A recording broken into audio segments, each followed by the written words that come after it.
Gembala baik bersulingan merdu, membimbing aku pada air tenang, dan membaringkan aku berteduh di padang rumput hijau berkenan. Oh gembalaku itu Tuhanku, membuat aku tentram hening, mengalir dalam sungai kasih-Ku, kuasa damai cemerlang bening.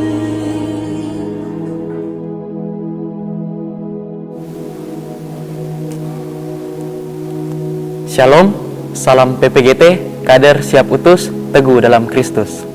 Selamat berjumpa di konten rohani PPGT Klasis Kaltara dalam Renungan Bina Muda PPGT edisi 24 sampai dengan 30 Mei 2026. Kiranya damai sejahtera dari Tuhan Yesus Kristus selalu ada di dalam langkah kehidupan kita.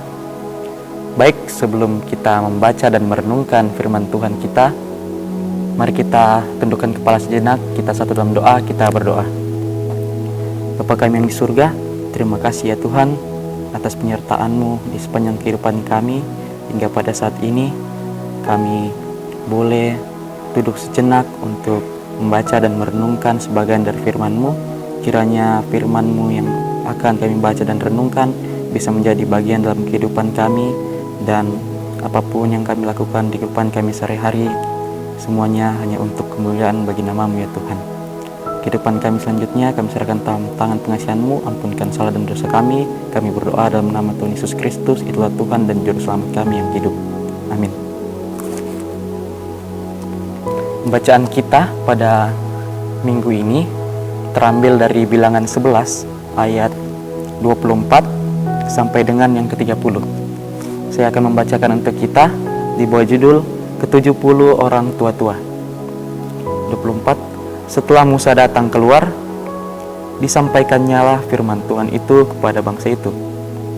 Ia mengumpulkan 70 orang dari para tua-tua bangsa itu dan menyuruh mereka berdiri di sekeliling kemah. Lalu turunlah Tuhan dalam awan dan berbicara kepada Musa. Kemudian diambilnya sebagian dari roh yang hinggap padanya dan ditaruhnya atas 70 tua-tua itu. Ketika roh itu hingga pada mereka, kepenuhanlah mereka seperti nabi, tetapi sesudah itu tidak lagi. Semua ada 2 orang tinggal di tempat perkemahan, yang seorang bernama Eldad, yang lain bernama Medad. Ketika roh itu hinggap pada mereka, mereka itu termaksud orang-orang yang dicatat, tetapi tidak turut pergi ke kemah.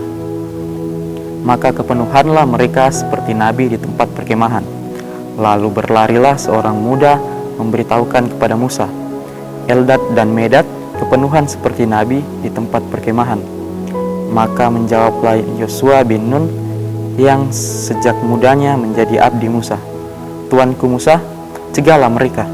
Tetapi Musa berkata kepadanya, apakah engkau begitu giat mendukung diriku? Kalau seluruh umat Tuhan menjadi nabi, oleh karena Tuhan memberi rohnya hinggap kepada mereka. Kemudian kembalilah Musa ke tempat perkemahan, dia dan para tua-tua Israel. Amin. Tema kita pada renungan minggu ini yaitu melayani dalam tuntunan Roh Kudus. Melayani dalam tuntunan Roh Kudus. Teman-teman PPGT sekalian, seringkali dalam pelayanan kita di PPGT, kita merasa lelah, stres, semangat yang kadang naik turun, hati yang kadang lelah, bahkan tenaga terkadang habis. Ibarat kayak HP yang awalnya baterainya 100%, jika dipakai kelamaan, maka baterainya akan habis. Dan kalau mau baterainya full lagi, harus dicas dulu. Pun dalam kehidupan kita, dalam pelayanan kita demikian. Tuhan sangat tahu Dan oleh karena itu, Ia memberikan Roh Kudus sebagai pengisi energi kita yang selalu siap mengisi agar kita tetap kuat, tetap menyala, dan terus bergerak dalam karyanya. Atau terkadang dalam pelayanan kita merasa jalan sendiri karena merasa beban pelayanan hanya bertumpu pada segelintir orang.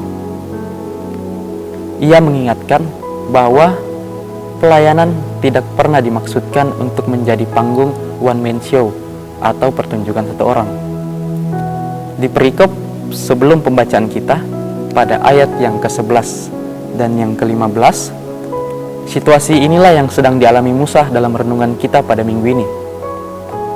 Kita mendapati suatu realitas yang sangat manusiawi yang dialami dari seorang pemimpin besar bernama Musa. Musa sedang mengalami burnout, kelemahan mental, fisik, dan spiritual yang sangat hebat. Mengapa bisa demikian? Karena ia harus memimpin bangsa Israel yang tegar tengkuk, suka bersungut-sungut, dan tidak pernah puas. Dan Musa melakukan itu semua dengan sendirian. Beban itu terasa begitu berat, menekan, hingga Musa sampai meminta Tuhan untuk mencabut nyawanya saja. Namun, Tuhan tidak membiarkannya lobet. Dalam pembacaan kita, Tuhan menjawab keluhan Musa dengan mengangkat 70 tua-tua, mencurahkan rohnya kepada mereka, dan bersama-sama mereka menjadi kuat untuk memimpin umat Allah. Teman-teman, perikop ini menceritakan peristiwa pencurahan Roh Kudus kepada 70 orang tua-tua yang dipilih untuk menemani Musa memimpin bangsa Israel. Perikop ini memperlihatkan bahwa Tuhan tidak hanya menolong Musa, tetapi juga mengerjakan atau mengajarkan kita tentang siapa Dia. Allah yang partisipatif, Allah yang menuntun, dan Allah yang melibatkan kita untuk bekerja bersamanya. Ketika Roh Kudus dicurahkan kepada 70 tua-tua, mereka kepenuhan seperti Nabi di ayat yang ke-25. Artinya, mereka tidak hanya mengalami pengalaman rohani yang luar biasa, tetapi juga diberi kemampuan untuk menyampaikan firman Tuhan. Mereka tidak sekedar merasakan hadirat, tetapi berfungsi dalam mengajarkan tugas kenabian, yaitu menyampaikan atau menyuarakan firman Allah. Begitu juga kita di PPGT. Panggilan kita bukan sekedar menjadi penonton, tetapi ikut ambil bagian dalam pelayanan. Setiap orang bisa dipakai oleh Tuhan dan diberi bagian dalam pelayanan. Roh Kudus turun bukan hanya untuk membuat kita bergetar dalam ibadah, tetapi supaya kita siap bergerak dan bersuara menyatakan kebenaran Tuhan dalam kehidupan sehari-hari. Kerinduan Musa supaya semua umat Tuhan dipenuhi akhirnya digenapi pada kitab Kisah Para Rasul pasal 2 ayat yang pertama sampai ayat yang keempat, yaitu pada hari Pentakosta seperti yang dinubuatkan oleh Nabi Yoel. Sejak saat itu, semua orang percaya, termaksud kita, anak-anak PPGT, sudah dilibatkan oleh Allah dalam karyanya. Karena itu, tidak boleh ada yang merasa tidak pantas atau tidak penting. Dan juga tidak boleh ada yang merasa paling hebat. Semua kita adalah penerima anugerah yang sama. Namun, menjalankan suara kenabian itu bukan hal yang mudah. Ini nih yang kadangkala menjadi pergumulan kita di persekutuan. Kita harus belajar membedakan mana suara Roh Kudus, mana suara diri sendiri. Suara Roh Kudus itu tenang, tegas, ia menuntun kita ke arah kebenaran. Ya, meskipun sering berlawanan dengan keinginan pribadi kita. Misalnya, ketika kita ingin membalas marah, tetapi hati kecil kita berkata, tahan dulu, ini bukan caranya Tuhan. Itulah suara Roh Kudus. Tetapi kalau hati justru berkata, balas saja biar kita puas, itu suara ego kita. Suara Roh Kudus membawa damai dan arah yang benar, sementara suara ego kita membawa resah dan kebingungan. Karena itu, Mari buka hati, dengarkan baik-baik tuntunan Roh Kudus yang dicurahkan bagi kita. Hanya dengan bimbingannya, kita dapat menjadi umat yang menyuarakan kebenaran, bukan karena kuat atau hebat, tetapi karena Roh Allah sendiri bekerja di dalam hati kita. Mari menoleh sejenak, melihat jejak kehidupan dan pelayanan kita. Apakah kita sudah mengajarkan panggilan pelayanan? Meyakini sudah menyerukan suara kenabian dalam tuntunan Roh Kudus? Ataukah kita justru kerap kali masih dituntun oleh pikiran dan kepentingan diri sendiri? Mungkin hari ini kita datang beribadah dengan hati yang lelah atau merasa biasa-biasa saja. Namun ingatlah, Roh Kudus yang sama yang dicurahkan atas Musa dan para tua-tua itu juga telah dicurahkan atas diri kita. Ia tinggal di dalam setiap hati yang mau terbuka. Jadi, ketika kita mulai merasa lowbat, ingatlah bahwa Tuhan sudah memberikan kita Roh Kudus yang akan mengisi energi kita ketika kita merasa lelah ataupun putus asa. Biarkan Dia terus mengisi ulang hati dan semangat kita. Biarkan Dia memakai kita untuk menyuarakan suara kenabian di tempat kita masing-masing, di kampus, di sekolah, komunitas, keluarga, pun dalam pelayanan kita setiap hari. Sebab ketika kita hidup dalam tuntunan Roh Kudus, dunia akan tahu bahwa kita bukan sekedar anak muda gereja, tetapi generasi muda yang menyala untuk kebenaran firman Tuhan. Karena sesungguhnya melayani itu gak perlu jago, yang penting mau dipakai dalam pekerjaannya. Amin firman Tuhan. Untuk menutup renungan kita, mari kita satu dalam doa. Kita berdoa. Bapa kami yang di surga, terima kasih Tuhan atas penyertaan-Mu. Kami telah membaca dan merenungkan sebagian dari firman-Mu pada hari ini.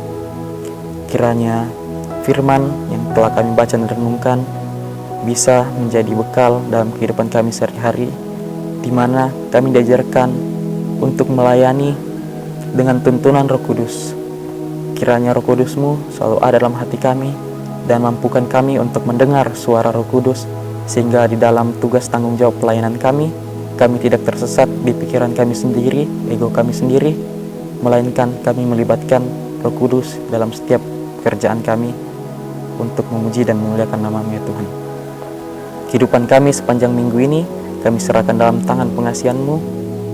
Kiranya setiap kerjaan yang kami lakukan, aktivitas kami, kesibukan kami, semuanya Tuhan pimpin dan sertai, sehingga di dalam semuanya itu nama Tuhan tetap dipuji dan dimuliakan.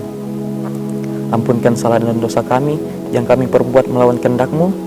Kami berdoa di dalam nama Tuhan Yesus Kristus, itulah Tuhan dan Juru Selamat kami yang hidup. Haleluya, amin. Demikianlah renungan kita pada minggu ini. Sampai berjumpa di renungan Bina Muda PPGT minggu depan dalam konten rohani PPGT Klasis Kaltara. Salam PPGT, kader siap utus, teguh dalam Kristus.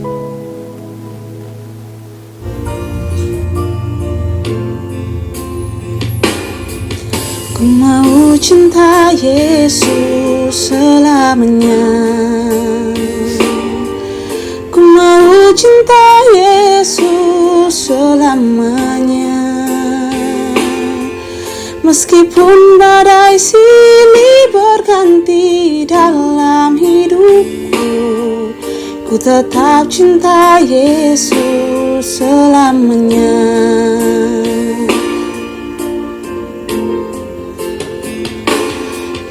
Ku mau cinta Yesus selamanya.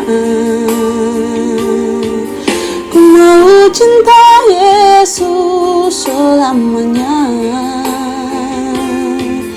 Meskipun badai silih berganti dalam hidupku, ku tetap cinta Yesus selamanya.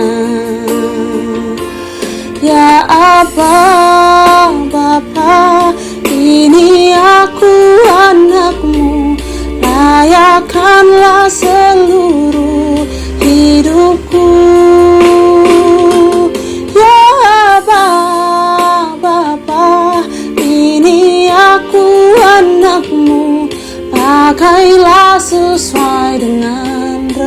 rencanamu.